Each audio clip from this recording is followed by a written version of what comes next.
and welcome back to my channel. In this video I would like to carry on reviewing Hail Wider here, because in the other video I did last week I didn't get to the video ran out on me and I wanted to finish reviewing it. It should be fairly quick because I've covered most of it. I got up to the bit where I was talking about the 2009 swine flu pandemic and how that shared some of its ancestral RNA with the 1918 pandemic, and not how the 1918 pandemic became to be known as the mother of all pandemics, because all of the flu pandemics that occurred in the 20th century and of course the 21st century of the 2009 swine flu were all related to the 1918 pandemic, and but of course a lot milder. But the great danger occurs if you get a completely novel influenza virus that none of the population has ever encountered before.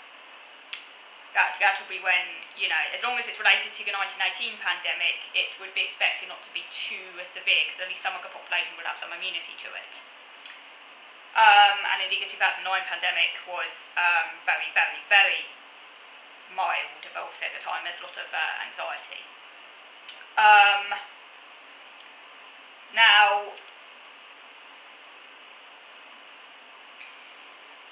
there's something quite interesting here about the so-called swine flu, which was actually a little bit of a misnomer, because technically speaking, the swine flu pandemic of 2009 was actually was primarily a human virus.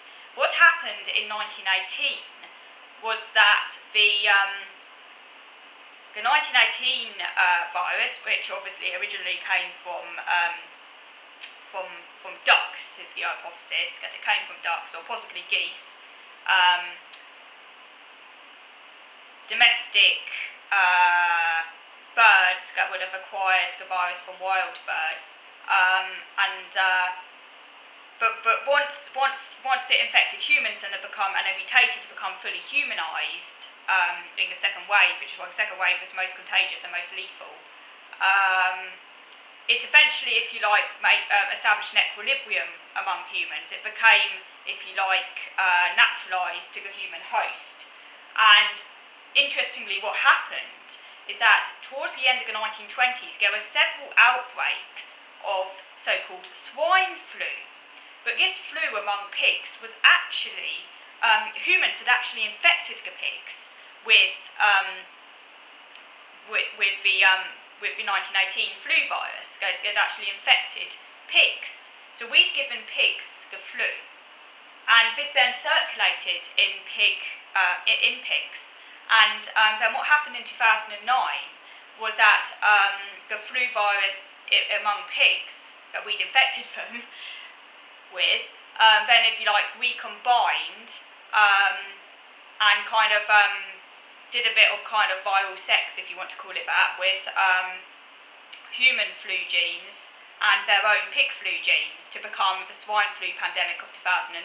But it was a bit unfair really to blame the pigs, because we'd actually infected them with, during the 1918 pandemic, we'd actually infected the pigs, which is quite interesting. So yeah, we passed the so-called Spanish, obviously that's a bit of a misnomer, but the Spanish flu to pigs and not vice versa, technically speaking. So the 2009 H1N1 subtype had been circulating in pigs since 1918, and it erupted again in humans, now obviously much modified and much attenuated. But the humans gave it to humans, and the swine were just merely the intermediaries.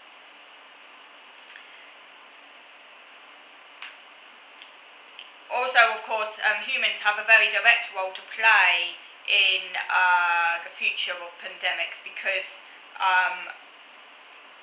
we are very much responsible for pumping the flu virus back into nature via our domestic ducks, that can then spread it to wild ducks and vice versa. So in actual fact, domestic ducks now play as big a role in terms of spreading flu as do wild birds, because domestic ducks can themselves spread the flu back into the wild population. So it's not a one-way street from wild to domestic anymore. It's a two-way street. But interestingly, some members of the population, what was interesting during the pandemic of 1918 is how some people, even in the second wave, some people recovered or didn't get that sick. But the question then was why. It seemed a bit like a sort of random lottery as to why some people died and some people didn't. And what they have found since is that there's actually some genetic defects that people are born with that can result in an inability to make interferon, which is the key is part of the innate immune system. So basically, when you're facing a new disease, obviously your immune system's never faced a disease before, so your adaptive immune system isn't of much help. It's your innate immune system, that first line of defence, which will determine how well you deal with the disease. And everyone's innate immune system is a bit different, and some people just have a better advantage. It might be down to many different factors, obviously age being one of them, but obviously the 1918 pandemic did mainly affect younger people. It was quite unusual in that regard, or at least people aged between 20 and 40 were the main demographic that lost the most in terms of lives. But even among that demographic, some people fared much worse than others, and it's been suggested that these unlucky people may well have been 1 in 10,000 who are particularly vulnerable to flu. This problem, if you like, deficit in their ability to produce interferon does not affect their ability to make antibodies. So they can still be protected by vaccines because their adaptive immune system is not affected, is not impaired by this genetic defect. And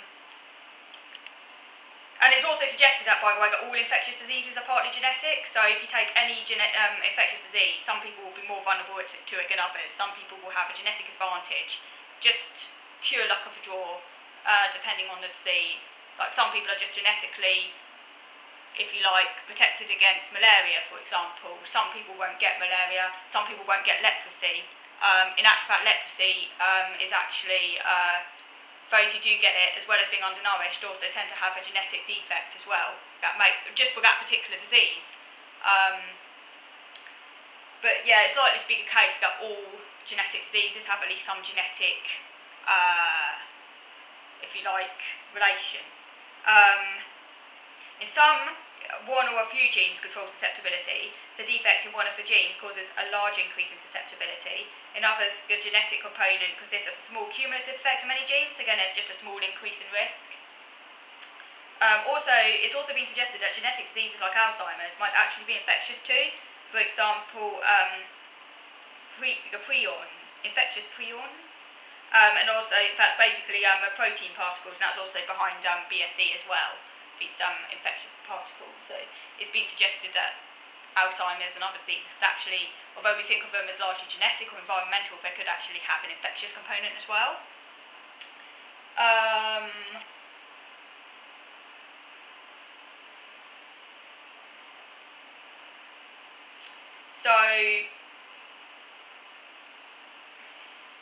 And something else that was interesting that occurred after the 1918 pandemic was something called, there were several outbreaks of a disease called encephalitis lethargia, which is also known as sleeping sickness.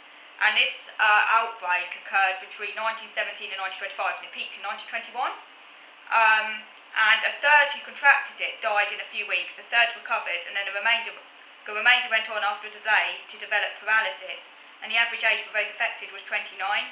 And it's been suggested that there may be a link to the 1918 pandemic, but it is hypothetical because this disease occurs periodically anyway. It's just that there was a very large incidence after the 1918 pandemic. This disease occurs after viral infection it's a rare disease, but during some unlucky people get it after a viral infection. But during this period of time, there were far more than would normally occur. It was like an outbreak, and it suggested, I guess, could have been linked in some way to the 1918 pandemic. or it may or may not have been linked. We don't know conclusively.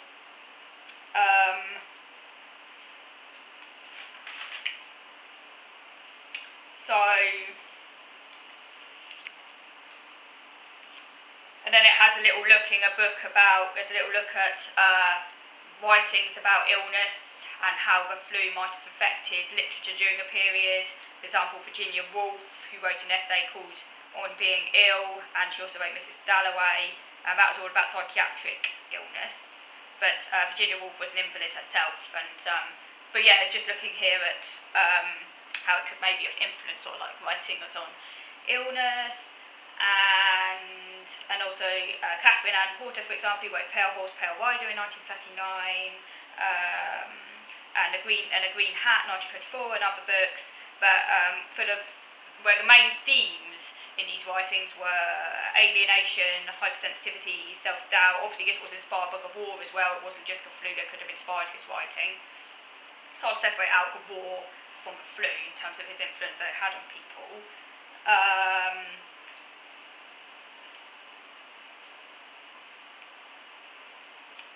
Yeah, and then it looks a little bit about vaccines as well, and in terms of the flu vaccine. So to stimulate a response for the immune system, and modern vaccines present the immune system with a round head of H antigen alone, but this changes year on year, so again vaccines have to be updated. But there is another part of the H antigen which does not change from year to year, and that's the stem. So it is potentially possible that they could create a universal flu vaccine that could ultimately protect against all strains, at least in theory. Because the stem does not change, because it has to anchor its head in place, so it's subject to certain constraints. So that's really, I've come to the end now. Obviously, the flu pandemic is different to the COVID pandemic. We're talking about a completely different disease here, but